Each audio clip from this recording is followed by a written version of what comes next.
মালদার কালিয়াচকের যদুপুরের পর এবার মজমপুরেও কড়া বার্তা দিল পুলিশ। দীর্ঘদিন ধরে অপরাধ জগতের সঙ্গে যুক্ত থাকার অভিযোগে অভিযুক্ত মজমপুর ডন শারিউল শেখকে কোমরে দড়ি বেঁধে জনসম্মুখে ঘোরালো কালিয়াচক থানার পুলিশ। ঘটনাকে কেন্দ্র করে গোটা এলাকায় ব্যাপক চাঞ্চল্য ছড়িয়েছে। বছরের পর বছর মজমপুর এলাকা সংবাদ মাধ্যমের শিরোনামে থেকেছে মারপিট, খুন ও মাদক পাচারের ঘটনায়। যদিও সাম্প্রতিক সময়ে খুনোখুনি কমেছে, তবে মাদক কারবারকে কেন্দ্র করে এলাকাটি বারবার আলোচনায় উঠে এসেছে। স্থানীয়দের অভিযোগ, রাজনৈতিক পালাবদলের সঙ্গে সঙ্গে এখানকার প্রভাবশালী মহলও নিজেদের অবস্থান বদলে ক্ষমতার ছত্রছায়ায় থেকেছে।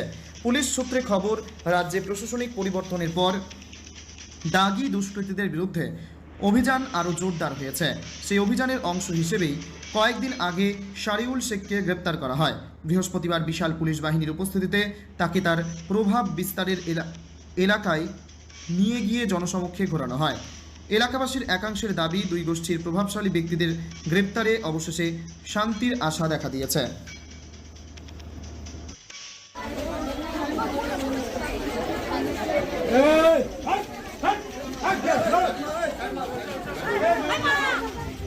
চল